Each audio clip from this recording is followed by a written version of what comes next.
Hi, I'm Mike Dimin, and you're watching for BassPlayersOnly.com. Hi everyone, John Liebman here. You're watching for BassPlayersOnly.com. Coming to you today from the 2016 Summer NAMM show, Nashville, Tennessee, with our old friend Mike Dimin. What's happening, Mike? Good to see you, John. Good to see you too. Thank you. You know, the first interview we did on For Bass Players Only was way back at the beginning of the world. It was around 2009, I think. It was a cool interview. We got the whole story of your musical upbringing and how you became a bass player. The interview is up on ForBassPlayersOnly.com. Just put in Mike or Michael, I don't remember which one it is, Dimin, D-I-M-I-N, and that'll pop right up. But in the meantime, boy, 2009 was a long time ago, and a lot has happened since then. I'm intrigued about a few things that you do and some of the cool stuff, but in the meantime, before we get to that, bring us up to date on some of the highlights of what you've been up to since way back when we last spoke. Well, I have to say, there's not been too many highlights. I've been, like a lot of people at our age, John, we're dealing with family issues and elderly parents, and so I've been kind of off the road for the past 4 years. Coming to Summer NAMM here is my first time back on the road, and it's great to be here and back playing with the Roy Vogt's Thunder Row Bass Bash tonight. Yep. So it's kind of a rebirth for me musically, which is great. You know, I get to see all these young cats who are doing it, and I'm now the elder statesman, right? That's such a cool hang. You mentioned the Roy Vogt thing, and we get to see. I remember seeing Bill Dickens there, and Roy himself, and Brittany Frompovich played this year, and I've seen. Did I mention Norm Stockton and just Adam Nitty I've seen in years past. So it is a very cool hang, a very cool thing that Roy does.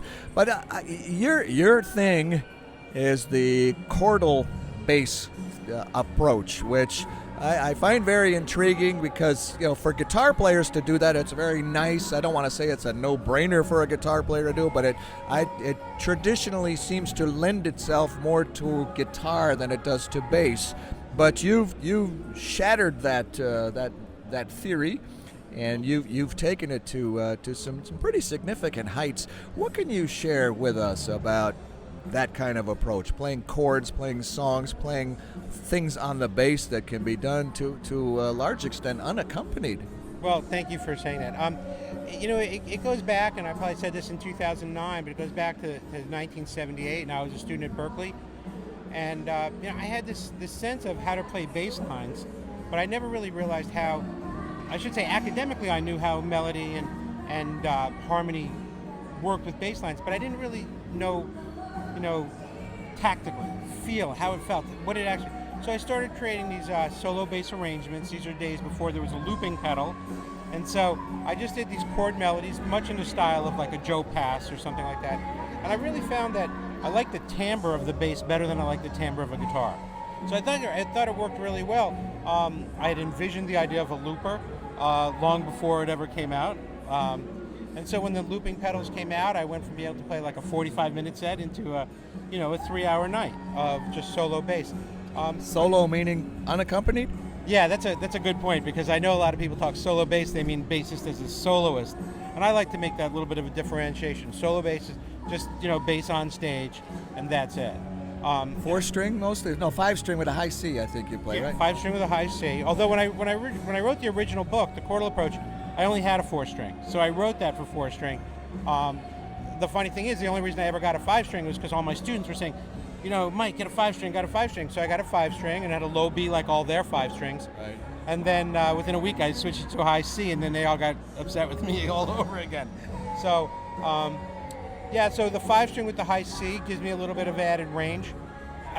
It's just a way for me to hear the music and not just the bass. And I used to say that it's kind of a joke that we don't need more bass players, right? We need more musicians who play bass.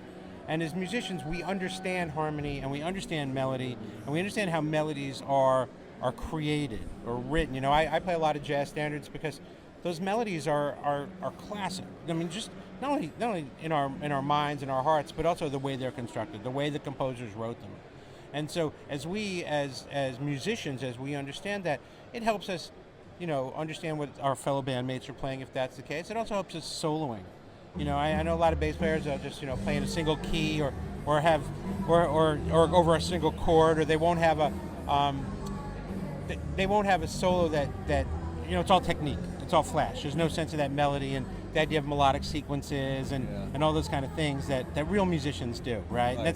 And that's what I've been kind of touting for years now. That let's be more musicians. You don't have to play fast. You don't have to show us all the technique. Right. Just play really musically. And are you listening, folks? Because this is the real deal. But to do that, you have to understand melody and you have to understand harmony. One of the examples I do, and if you guys are all young and you don't know the song Autumn Leaves, look it up. The bass line moves in fourths. The bass line moves in fourths.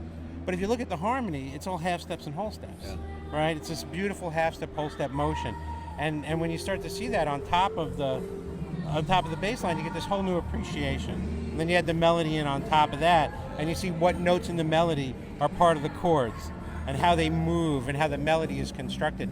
And it's just an eye opener, and again, it makes us more musicians, less bass players. Well, how about now? What else is keeping you busy?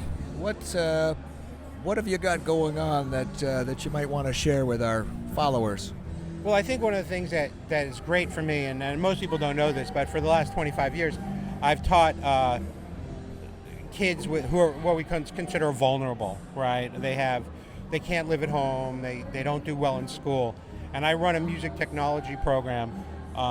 So I'm steeped in music technology and seeing the way, and these are all girls, and I'm looking at seeing the way these guys learn, and it helps me the way I learn. Is this something you do on your own, or is it part of a school or a foundation? Yeah, it's part of a school in upstate New York in Saratoga County, and it's a school that really treasures the arts. So we have a great arts program, and I have a great classroom with a wonderful grand piano and an isolation booth for recording, and a half a dozen mobile recording studios for a school of 30 girls. And it allows me first of all, it allows me the freedom to do musically what I want to do, or play with who I want to play, right? I don't have to.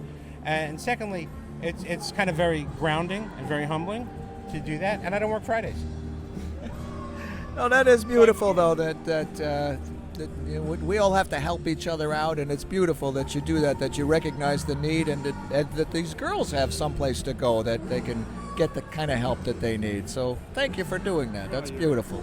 How about the future, Mike? What else would you like to do that you haven't already accomplished? Well, like I said, I'm just kind of back after, for the last 5 years of taking care of elderly parent.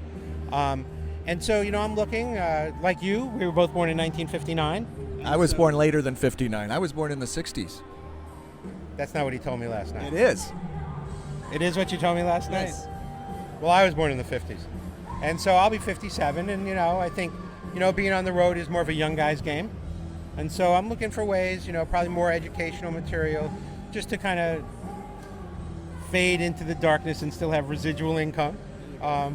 So, I do have a lot of unpublished materials that I use mostly for my students, other books. I have 2 other books that I've written primarily. People can buy them, at michaeldimin.com, but most of them, and they're for traditional bass playing, but mostly for students, but when I, sometimes I have students who are 12 or 13, and I'm sitting here being 57 going, what am I doing, So we're looking for that, that next interesting thing, and I think that's in more educational material, like not to your extent, obviously, because nobody can do it to your extent, but trying to find the new venue for that, because books don't do it, videos are a million videos out there, so how do you get above the fray? And I'm not sure of that yet. I've always been a little late to the technology of the music distribution, so we're working on it though. What about somebody that wants to be a musician and wants to make a career as a guitar player, as a bass player, I guess a young person, a wannabe or striving to be? What kind of advice would you have for people in that category? Yeah, I'd say, when you're young, you don't have a mortgage, and you don't have kids, you don't have a car payment, take the risk. When somebody says, hey, can you go on the road? The answer is always yes. If your local or regional great guitar player comes to you and says, do you want to play this gig, and you don't feel up to it, say yes. It's always, as Pat Metheny has said, it's always best to be the worst musician on stage. And so take every opportunity to learn and play. And I think that's the mistake I made. I had a lot of opportunities when I was younger, And to be honest with you, I was afraid. I was afraid that, I wouldn't work out, I wouldn't be good enough, I wouldn't, and those are all things that inhibited my growth. And so I think, and to be honest with you, I didn't really feel a need to get out there until 1989 when I found out that Jocko had died. And that was the impetus for me to say, no, I got to share what I'm working on. Before that, I didn't have any need to do that. But if you're young and you want to do it, you got to play in every situation. And if it's music you don't like, you play it, right? And you play with great players and you play with lousy players and you just play. Great advice, great insight, practical too. Well, Mike, great catching up. Let's not wait another forever bunch of years before we do it again. Good to see you. Yeah, good to see you too. Keep doing what you're doing, and the world will be a better place because of it. And for basspleyersonly.com for all the resources that you need. I didn't even tell him to say that. Thanks very much. From the 2016 Summer NAMM Show, Nashville, Tennessee, with our good friend Mike Dimin, I'm John Liebman. You're watching for basspleyersonly.com.